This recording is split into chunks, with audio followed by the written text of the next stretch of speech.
Okay, imagine for a second that you're sitting in front of a really high-end desktop computer. You see the icons, the colorful wallpaper, the little trash bin in the corner, your It's the browser. whole user interface. Exactly. It's intuitive. It's user-friendly. It's Yeah. it's designed to be easy. Now, take that image and apply it to religion.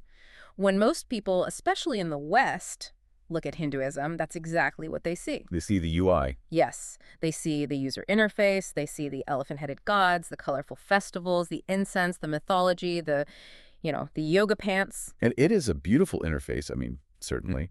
But like any good UI, it's really designed to hide the complexity of what's happening underneath. Exactly. But what if I told you that underneath all those desktop icons, if you know which keys to press, there's a command line, a complex, open-source operating system designed for one very specific purpose: to hack the human nervous system. That's a very provocative way to start, Yeah. but based on this massive stack of research and source material we have for this deep dive, Hmm. it's entirely accurate. We're looking at a tradition that spans thousands of years, and when you really strip away the cultural layers, the religion part of it, the belief systems, the social norms, what you find is, well, it's not a religion in the Abrahamic sense. It's not about belief. Not at all. It isn't a system of belief. It is a library of spiritual technologies. And that is exactly our mission for this deep dive. We are going to decode the history of human consciousness experimentation on the Indian subcontinent. We are moving past the fluff. Oh, yeah. We're moving past the Victorian sanitization that happened during the colonial era, where everything got turned into these sort of Sunday school versions of itself. We're getting down to the raw technical mechanics. And the core claim here, and this is what challenges the Western view so deeply, is that the human nervous system, as it currently functions, has a limited sensory bandwidth. Right. We perceive a tiny fraction of what's actually out there. We're seeing a tiny spectrum of visible light, hearing a specific range of frequencies. We are, in essence, wearing a VR headset that filters out 99% of the universe. That's a great way to put it. And the goal of this entire tradition, from the ancient Vedas all the way to the transgressive Tantras, is to expand that bandwidth, to perceive realities that are currently invisible to our standard five senses. It's like we're running on dial-up internet, and these guys figured out fiber optics 3,000 years ago. Or maybe that we are all running a trial version of the software, restricted mode. Yeah. And there is a way to unlock the admin privileges to access the full operating system. I love that analogy. So we have a massive timeline to cover today. We're going to go chronologically and thematically. We're starting with the sonic engineering of the Vedas, The sound technology. moving into the internal psychology of the Upanishads, and then into the censored biohacks of Tantra, which, spoiler alert for everyone listening, is where things get really wild. And we won't just stop at the history. Okay. We're going to look at the specific mechanics of psychic powers, or siddhis, the things that sound like magic but are actually described as physics. And we will finish with practical algorithms for daily life. Real takeaways. Yeah, how to breathe, how to sleep, and finally, the technology of death. Okay, let's unpack this. We have to start at the beginning. Phase 1, the Vedas. Now, usually when people hear Vedas, if they know the word at all, they think of poetry. Or ancient prayers. Right, like, oh, praise the fire god, bring us rain. It sounds very primitive, pastoral. Which is the first major misconception we need to clear up. The Vedas, the Rig, Sama, Yajur, and Atharva, they are not poetry in the romantic sense. They are mantras. Mantras. And in this context, a mantra is a code. The source material is very, very specific about this. The rishis, or seers, they didn't invent these sounds. They didn't just sit down with a pen and, rhyme some words to make a pretty song. They weren't songwriters. No. They discovered them in deep, deep states of meditation. They heard them. So they didn't write a song, they found a frequency. Precisely. The underlying theory here is that the universe is made of vibration, or spanda. Everything that's physical, this table, your body, the air we're breathing, it's all just condensed energy, condensed vibration. So if you can reproduce the exact vibration of a fundamental element, say fire or wind or solar energy, you can manipulate that element. It's sonic engineering. That sounds like magic, but the text compares it closer to physics, like resonance.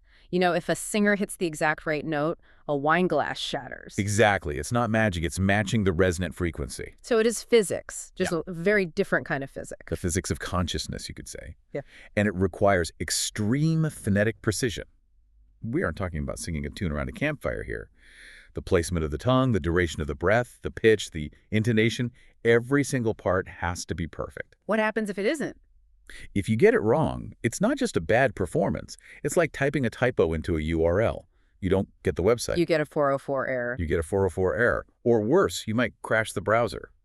The courses actually mention that mispronounced mantras could cause real harm to the chanter. Wait, really? How? Yes, because you are invoking energy. You are generating a waveform in the fabric of reality. If you misdirect that energy, it can backfire. Wow. This is why the Brahmin priests would spend 12 to 20 years just memorizing the texts. It wasn't about faith or being holy in the way we think of it.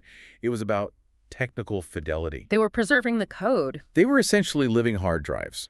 Their entire life was dedicated to keeping the source code of the universe intact and passing it on without a single error. And what's fascinating, and something that gets glossed over, is that there's a censored reality to the Vedas, too. We usually just hear about the spiritual peace stuff, Om Shanti Shanti. The nice, palatable parts. Right. But our sources point specifically to the Atharva Veda. Yes, the Atharva Veda is, it's often sidelined in polite conversation because it's incredibly practical, and frankly, it's a cult. It's a book of spells, basically. Spells for what? It contains formulas for warfare, for attraction, for gaining wealth, for curing diseases. It's not just about finding God or peace of mind. It's about bending reality to your will. So it's less thy will be done and more my will be done. In that specific text, absolutely. It treats the universe as a programmable interface. If you run the correct script, you get the result. Morality doesn't really enter into the equation of the mechanism itself. How so? It's like gravity. Gravity doesn't care if you're a good person or a bad person. If you step off a cliff, you fall. In this view, if you chant the mantra correctly, the result happens, period. Which brings us to the central activity of this entire era, the yajna, or the fire ritual. I always pictured this as just worship. You offer some food to a fire god to make him happy so he doesn't burn your house down. And that's the surface view, the user interface view. Right. But if you look at the technical breakdown provided in the Brahmanas, which are the commentaries on the rituals, Yeah. the yajna is a thermodynamic transaction. A transaction. A transaction. Agni, or fire, is viewed as an agent of transformation. It converts matter offerings like ghee, grain, or soma into subtle energy. So it's matter to energy conversion. E equals mc squared, but with chanting. That's actually a pretty good way to think about it. You take a physical substance, which is dense and slow, you burn it to release its subtle potential, its essence, and you direct that potential via mantra to a specific deity, or what you could call a cosmic address. So you're sending an energetic email. You're sending an energetic package, and you're paying the postage with offerings. It's a transaction. You give X to get Y. It's an economic exchange with the subtle forces of nature. You mentioned Soma. This is one of the biggest mysteries in history, right? Every time I read about the Vedas, Soma comes up, but nobody seems to agree on what it actually was. It is the great lost secret. The source material highlights this as a high-value historical note. Soma was a plant, and the juice of that plant was a psychoactive substance used in these rituals. It was central to the whole process. But we don't know what plant. We don't know for sure. The candidates range from ephedra to psilocybin mushrooms to a mix of cannabis and poppy. Or, and this is a strong possibility, a plant that has since gone extinct. But the specific ingredient, I guess, matters less than the implication of its use. Correct. That's the key insight. The ancients openly, proudly acknowledged that altered states of consciousness were the necessary gateway to the divine. It wasn't just about sitting quietly and being good. No, it was about chemically altering the brain. To see the gods, or what we might call higher dimensional beings or patterns of energy, the Rig Veda has entire hymns where the priests are essentially saying, we have drunk the soma, we have become immortal, we have entered the light, we have known the gods. That is a very, very different vibe from a Sunday sermon. It's more like a psychonaut's trip report from 1500 BCE. It suggests that the foundation of this spiritual technology was empirical. They weren't just guessing about the nature of reality. They were taking a substance that allowed them to perceive it directly. And then they built a system of sound and ritual to stabilize that perception and interact with it. So phase one is all about external technology. Sound, fire, plants, changing the outside world to change your perception of the inside. But then something changes. We hit phase two, the Upanishads. The sources call this the inversion. Correct. Around 800 BCE, you see this massive philosophical shift. Society, or at least the spiritual elite, moves from these external fire rituals to a kind of internal combustion, or tapas. What does that mean, internal combustion? The body itself becomes the altar. The rishis realized that if the macrocosm, the universe, is all vibration and energy, then the microcosm, the human body, must hold the same keys. Why build a fire outside when you have a digestive fire inside? Why offer ghee when you can offer your own breath? Exactly. Why pour soma when you can generate the nectar of immortality in your own brain? The entire laboratory was moved from the outside world to the inside of the human body. This is where we get the real psychology of the self. And there's this term that keeps coming up in the source material, neti-neti. It sounds like a double negative or something. It is. Neti-neti translates to not this, not this. And it's not a mantra to be chanted. It's an analytical algorithm. It's a process of subtraction. It is the original method of deconstructing the ego. Okay, walk us through how that works for a listener. If I'm sitting at home and I want to try neti-neti, what am I actually doing? Okay. You sit quietly. Close your eyes for a moment. You look at your hand in your mind's eye. You say to yourself, I perceive this hand. Since I can see it, I am the observer, not the object. Therefore, I am not the hand. You're creating distance. You are identifying the subject-object relationship. Then you move to your emotions. Maybe you feel stressed or excited. You say, I feel this emotion. I am the one watching the emotion. Therefore, I am not the emotion. You keep peeling the onion. You keep peeling the onion. Then you go deeper. You look at your thoughts. I hear this thought in my head. If I can hear it, if I'm aware of it, I must be separate from it. Therefore, I am not the thought. You keep stripping away every single layer of identity. Your body, your feelings, your thoughts, your memories. Everything you can perceive. You strip it all away until you reach something that cannot be observed because it is the observer itself. That is the Atman. The pure witness. The pure witness. The consciousness that is watching the movie of your life. And this leads directly to the concept of Maya. Now, this is arguably the most mistranslated word in all of Eastern philosophy. Yeah, I've always heard it translated as illusion, right? Like, the world isn't real, it's all a dream, so nothing matters. It's very nihilistic. Which is completely incorrect and leads to a lot of misunderstanding. Maya doesn't mean the world doesn't exist. Of course it exists. The rock is hard. The fire burns. Maya comes from the root ma, which means to measure. To measure. Yes. So Maya means relativity. It means that because you are measuring the universe with limited human senses, your data set is fundamentally incomplete.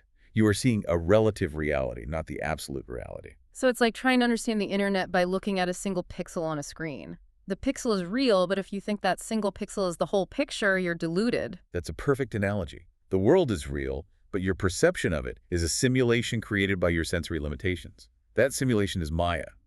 We are trapped in our own measurement tools. And this brings us to karma, again, a word that's been really moralized in the West. It's seen as what goes around comes around, or some kind of cosmic justice system. Cosmic bank account. Right. If I steal a candy bar, the universe is going to make sure my tire goes flat later. That is the Sunday school version. But practically, the sources describe it as Newtonian physics applied to the mind. Action and reaction. It's not about punishment and reward from some cosmic judge. It's about cause and effect. Mechanics, not morals. Right. Every thought you have or action you take creates a vasana, which is like a groove or a subtle impression in the mind. Think of it like software code or a groove on a vinyl record. Okay. These grooves dictate your future compulsions. If you get angry today, you etch a tiny groove in your consciousness that makes it easier, statistically more probable, that you will get angry tomorrow under similar circumstances. So you're literally programming yourself with every action. You are constantly writing the code of your own personality. Yeah. You are building the automated scripts that run your life on autopilot. And so moksha, or liberation, isn't about going to a place called heaven. It's the deletion of these compulsive software grooves. It's formatting the hard drive. It is formatting the hard drive so that consciousness is no longer driven by compulsive scripting. You become free because you are no longer reacting based on past data. You are acting for the first time in the present moment, fully alive. So we've gone from fire rituals to internal psychology. This is all very clean, very philosophical. But now we get to the stuff that usually gets left out of the history books. Phase 3, the forbidden science, Tantra. This is the era, roughly from 500 CE to 1200 CE, that was heavily sanitized. Yeah. First by the British colonizers and later by Indian reformers who wanted Hinduism to look respectable and civilized to the Western eye. Why? What was so scary about it? Tantra is the rebellious scientist of the tradition. It's the Oppenheimer of the spiritual world. The source puts it perfectly. The Vedas said, obey the laws. Contra said, hack the laws. That's the core philosophy right there. The Vedic path is slow. It's about gradual purification over lifetimes, following the rules, doing your duty. Tantra is the diamond path. It's fast, it's dangerous, and it cuts right through. It rejects nothing. What do you mean it rejects nothing? It believes that you can use everything, sex, meat, intoxication, even rage and fear, as fuel for enlightenment. Okay, that's a huge departure from the ascetic idea that you have to starve yourself and sit in a cave for 50 years. It's the complete opposite. The principle is that bhoga, which means enjoyment or consumption, and yoga, which means union, are not opposites. If performed with specific awareness, intense sensation can catapult the mind into silence. How does that work? Think about it. When you are in a moment of extreme pleasure or extreme pain or extreme shock, does your mind chatter? No, it just stops. It stops. You are totally present. Tantra exploits that mechanism. It uses the intensity of life itself to break through to the silence of the self. And central to this entire system is Kundalini. We hear this word a lot in yoga studios, usually accompanied by, soft music and gentle stretching. But what is it, technically? Technically, according to the source text, it is bioelectric potential energy. It's described as being coiled 3.5 times at the base of the spine in the Muladhara chakra. Okay. And it is distinct from prana. Prana is your maintenance energy. It keeps you alive, keeps your heart beating, digests your food. Everyone has prana active. Kundalini is evolutionary energy. It's dormant in most people. It's a reserve tank of massive untapped potential. So prana keeps the lights on in the house, but Kundalini is like the high voltage line from the power station that can upgrade the whole city. An excellent analogy. Oh. And the entire goal of Hatha Yoga and Tantra is to balance the two main energy channels in the body. The Ida channel on the left, which is lunar, cooling, and linked to the parasympathetic nervous system, and the Pingala channel on the right, which is solar, heating, and linked to the sympathetic nervous system. So you're balancing the chill-out system and the fight-or-flight system. When these two are brought into perfect dynamic balance, the energy can no longer flow through them. It is forced into the central channel, the Sushumna, which runs up the spine. And what happens when the energy hits that central line? The perception of time and space collapses. The operating system upgrades in real time. You access non-dual consciousness. But, and this is a huge warning that is repeated over and over in the texts, if you force this open without purifying the system, without strengthening the wires, you burn out the fuse. You fry the circuits. Literally. The text describes symptoms that look exactly like modern psychosis. Uncontrollable tremors, extreme heat in the body, terrifying hallucinations, manic behavior, dissociation.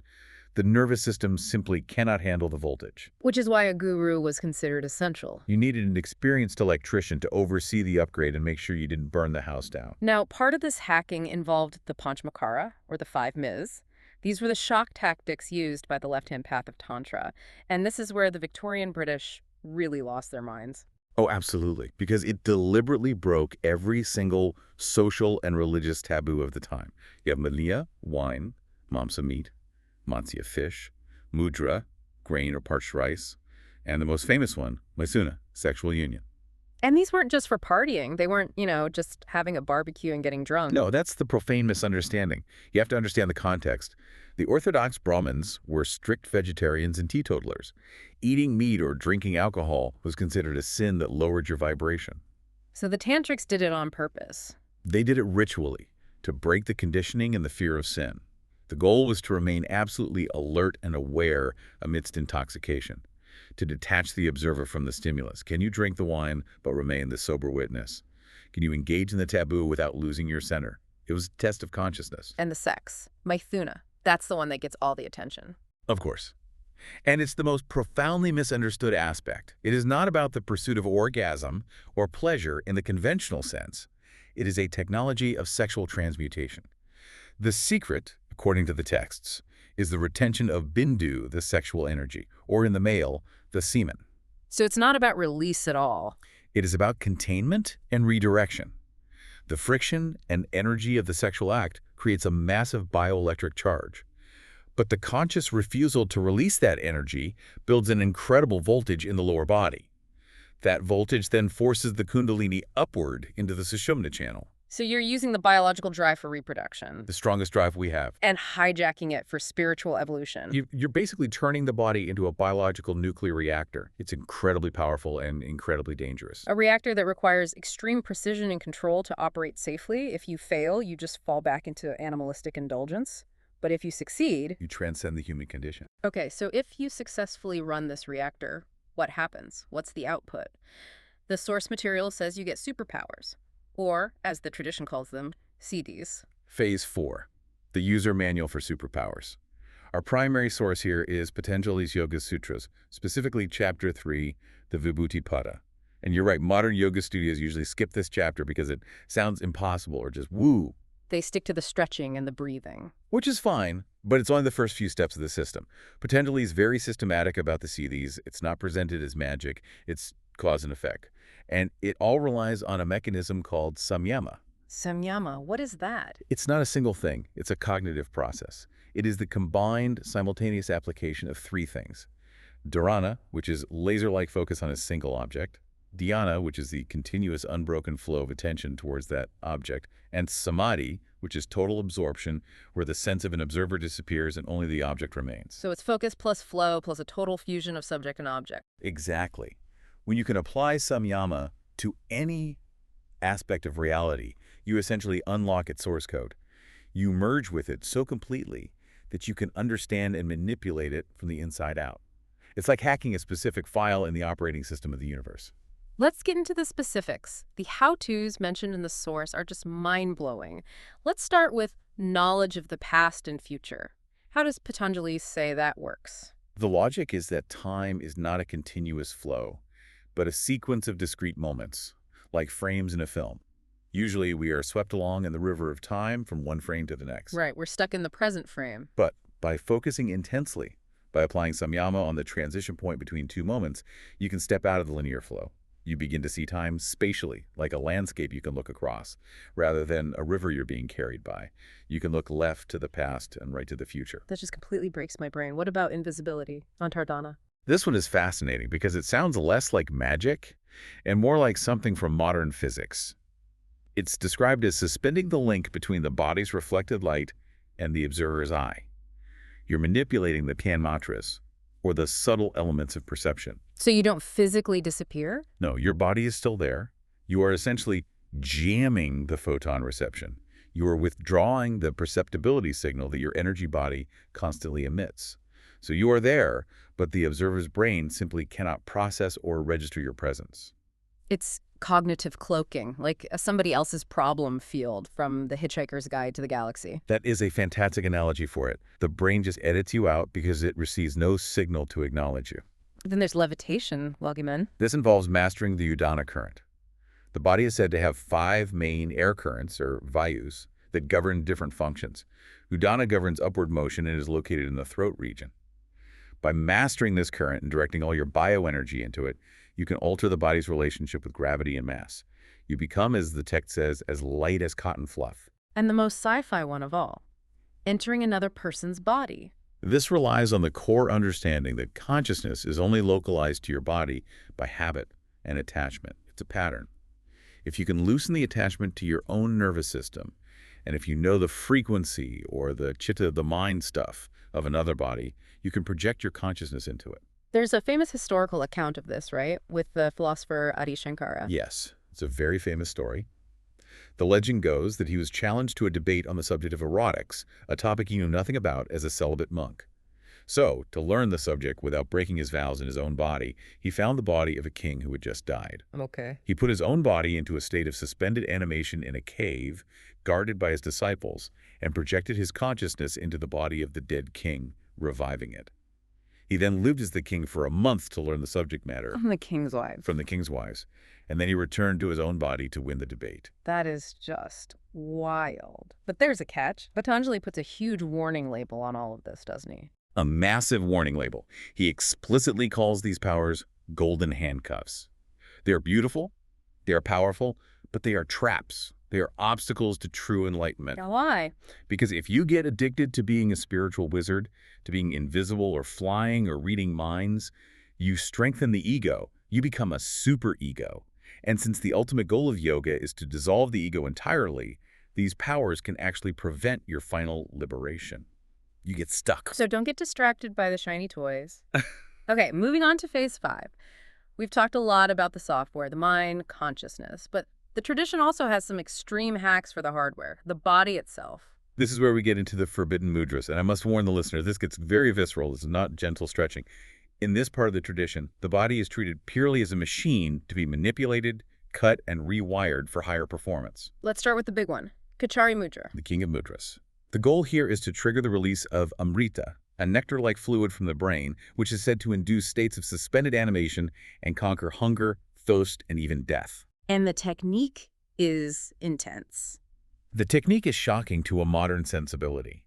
It involves gradually severing the frenulum. That's the little piece of skin attaching your tongue to the floor of your mouth. They cut their own tongue. A tiny bit at a time. They would cut it, maybe a millimeter a week, and then rub it with salt and turmeric to prevent it from healing back completely. Over months, the tongue is cut and stretched until it is long enough to fold back into the throat and go up into the nasal cavity. They are literally rewiring their own anatomy to stick their tongue up into their sinuses. Why? To stimulate specific pressure points near the pituitary and pineal glands. The claim is that this direct stimulation stops the aging process and allows the yogi to live without food or water for extended periods. It creates a closed circuit of energy, preventing the nectar of life from falling into the digestive fire and being consumed. Unbelievable. Then there's Vajrayana Mudra. This one deals with the urogenital system. Yes. This is often dismissed as a kind of bizarre parlor trick, but technically it's described as a method of reclaiming lost energy. It involves training the muscles of the pelvic floor and urethra to draw liquids upward through the urethra. Wait, drawing liquids up? Yes, upward. Practitioners would start with water, then milk, and historically some texts even mention mercury. Mercury? That's poison. The ultimate goal was to be able to retrieve the sexual fluid even after it had been released, or to draw energy from a partner during the act. It's about achieving total conscious control of the autonomic nervous system muscles that normal people cannot consciously move at all. You mentioned mercury. That sounds incredibly toxic. How is that possible? Which leads us directly to Rasayana, or alchemy. In the Siddha tradition of South India, mercury or parad is viewed as the semen of the god Shiva. In its liquid form, it's a deadly neurotoxin. But they developed a process of 18 stages of purification to bind the mercury. Blinding it. To do what with it? To turn it into a solid bead, a gutika, which could be worn or even held in the mouth. Or, in some cases, it was mixed into complex elixirs for ingestion. The goal was kaya kalpa, total body rejuvenation. The idea was to transform the physical body into an incorruptible, immortal substance.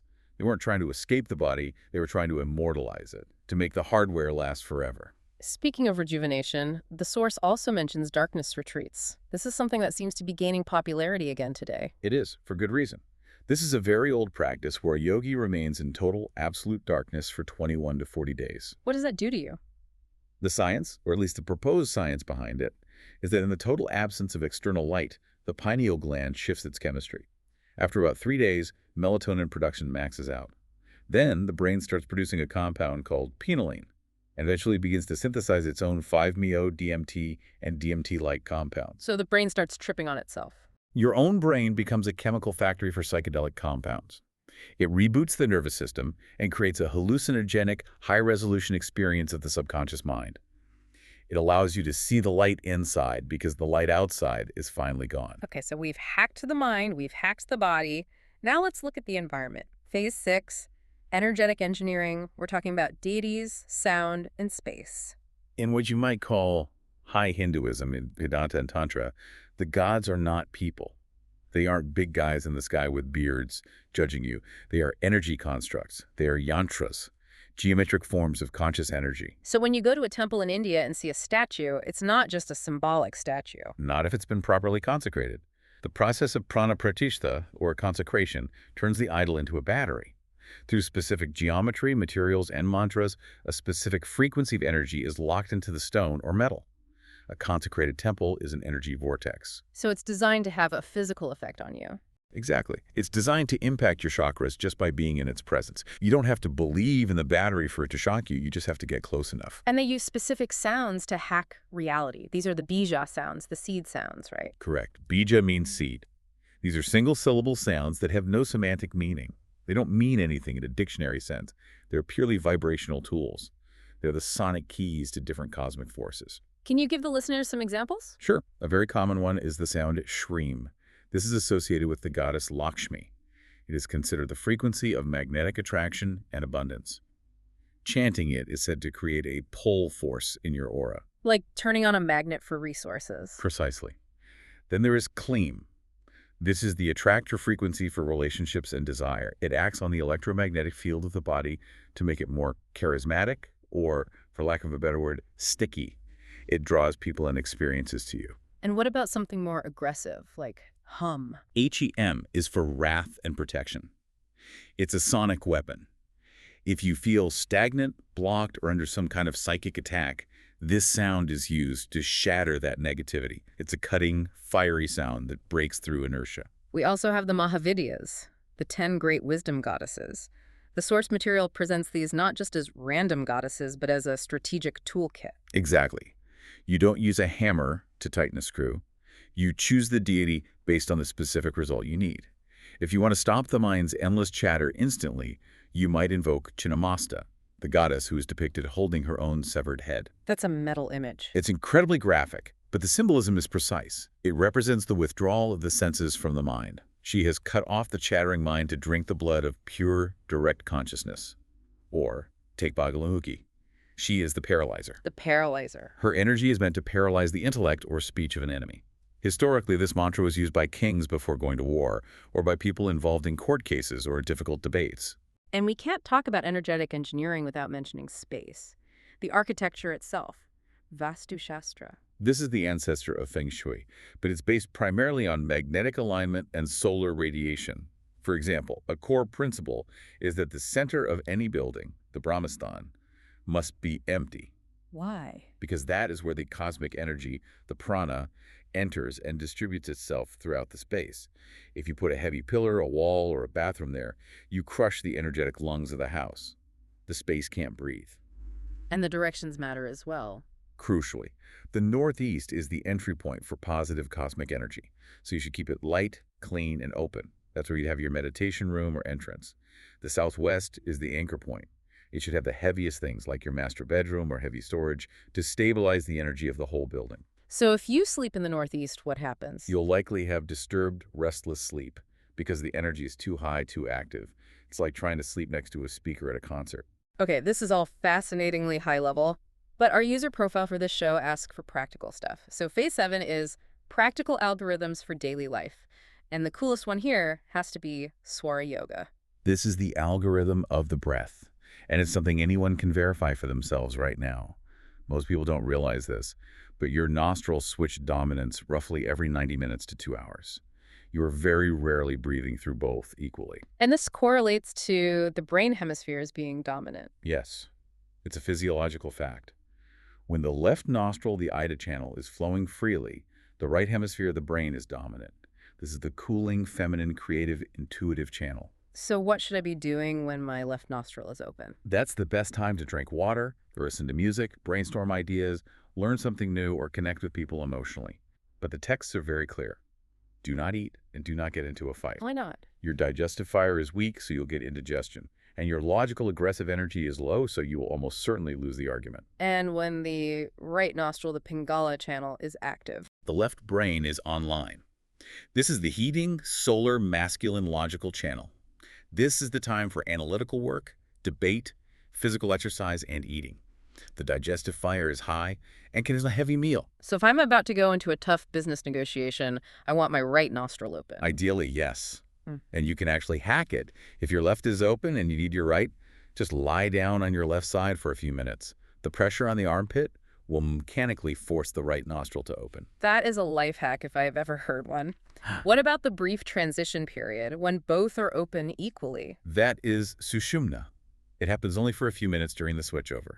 The texts are very, very strict about this. Do not engage in any important material work during this time. It will yield zero or chaotic results Why? because the energy is moving vertically up the central channel, not horizontally out into the world. That is the time for meditation and meditation only. Let's talk about sleep, the technology of sleep, yoga nidra. Yes, yogic sleep or conscious sleep. It's a state where the body is in deep sleep, totally relaxed, but the conscious mind stays awake and aware. This is an incredibly powerful state for reprogramming the subconscious. How so? In that state, right between waking and sleeping, the alpha and theta brainwave border, the critical logical mind is offline. You can then plant a sankalpa, which is a short, positive, present tense resolution deep into the subconscious. It's like an affirmation, but more powerful. Much deeper. It bypasses the cynical gatekeeper of the conscious mind and becomes a root command for the deep mind. It's like rewriting your own BIOS. And there's even a directional aspect to sleep. You mentioned Vastu. Yes. The texts strongly advise to never sleep with your head pointing to the north. Okay, why? Magnetism. The body has its own magnetic field, and the head is essentially the North Pole. The Earth, of course, has a powerful magnetic field. If you align your head to the north, you have two north poles pointing at each other. They repel. And what does that do? It's said to disturb blood circulation to the brain, put pressure on the heart, and drain your energy while you sleep. You wake up tired and might have nightmares. You should sleep with your head to the south for attraction, which leads to deep rest, or to the east, which is good for memory and learning. We also have a section here on occult self-defense, how to diagnose and handle energetic pollution. The tradition fully acknowledges that you can pick up chaotic or negative energy from people or places, just like you pick up dirt on your shoes. The diagnosis can be things like sudden, unexplained lethargy, things breaking around the house, or even plants suddenly dying. And the remedies. Simple remedies include using rock salt to absorb chaotic energy in a room. Salt is a crystal that holds memory and can absorb negativity. More advanced methods involve using specific kavacha, which means armor. These are sonic hymns where you chant specific mantras while visualizing a protective shield around different body parts. Okay, we've covered life, from hacking the breath to hacking sleep. Now we have to cover the end of it. Phase 8, the mechanics of death, antistes. The primary manual for dying in this tradition is the Garuda Purana, and it treats death not as a tragedy or a mystery, but as a technical process, an exit strategy. An exit strategy, I like that. Yes. The text states that the prana, the life force, leaves the body through specific openings, and the exit point determines your next destination, your rebirth. So where it leaves matters. It's the most important thing. If it leaves through the anus or genitals, you're heading for a lower, more animalistic rebirth. If it leads through the crown of the head, the Brahmarandra, you are heading for liberation or a much higher realm. And this explains the seemingly brutal ritual of Kapala Kriya. Right. During the cremation, after the body has been burning for some time, the chief mourner cracks the skull of the deceased, historically with a bamboo stick. To a Western eye, this looks like ritual violence. But technically, it's a procedure to ensure the prana has a clear physical exit point through the crown, preventing the subtle body from getting confused or lingering near the corpse. And what about ghosts? The source material mentions the preta. The belief is that for 13 days after death, the soul exists as a dense, confused spirit, a preta. The ritual of pinned down offering rice balls is described not just as symbolic, but as providing dense matter for this entity. Food for the ghost. It helps the entity construct a new subtle body so it can make the journey to the ancestor realm. Without these rituals, the text says, it can remain a hungry ghost, wandering the earth plane and draining energy from the living. That is heavy, but it fits the theme perfectly. It's all mechanics. It's all cause and effect. It's a technology for living and a technology for dying. It is. And that brings us to the context we live in today, the outro, the great watering down, and our current age, the Kali Yuga. The Iron Age. The source says consciousness is at its densest right now, which, I mean, looking around, it sounds about right. It sounds bad, doesn't it? It's described as the age of conflict, ignorance, and materialism. But the texts offer a very surprising twist. They say that because the resistance is so high in this age, the results of spiritual practice come much, much faster. How does that work? That seems counterintuitive. Think of it like weight training. In the Golden Age, the Satya Yuga, the atmosphere was so pure and consciousness was so high, it was like lifting a feather. You didn't need to struggle, but you also didn't build much muscle. Okay. In the Kali Yuga, Trying to stay conscious is like lifting 1,000 pounds. The environment is so tough, the distractions are so immense, that a short period of intense, focused practice using these short path technologies like Tantra or Kriya Yoga yields massive results. So the difficulty level is set to hardcore, but the experience point gain is boosted by 100 times. Exactly. We are in the era of high-intensity spiritual training. If you can maintain your awareness now amidst the internet, the constant noise, the pollution, you are achieving something that was almost effortless and therefore less transformative in a previous age. So what does this all mean for the listener? What's the final takeaway? It means you have a choice. You can look at all these things we've discussed as ancient myths, pretty stories about elephant gods and monkey gods and colorful rituals. You can keep it on the user interface level. Or you can test the command lines. The source ends with a very provocative statement. Morality is secondary to geometry. That is the raw, unapologetic tantric view. Being good, in a conventional sense, is less important than being aligned. A person who is perfectly aligned with cosmic geometry allows immense power to flow through them, for good or ill. So the final challenge is this. Verify the technology. Don't just believe it. Don't believe a word of it. Test it. Check your nostril dominance right now as you're listening. Try the Yoga Nidra protocol tonight before you sleep. Lie on your left side to open your right nostril before you eat. Don't take our word for it. Treat your body as a laboratory, not a temple. Correct. Don't just believe it. Hack it. That's all for this deep dive into the architecture of the eternal. We'll see you in the next one. Stay curious.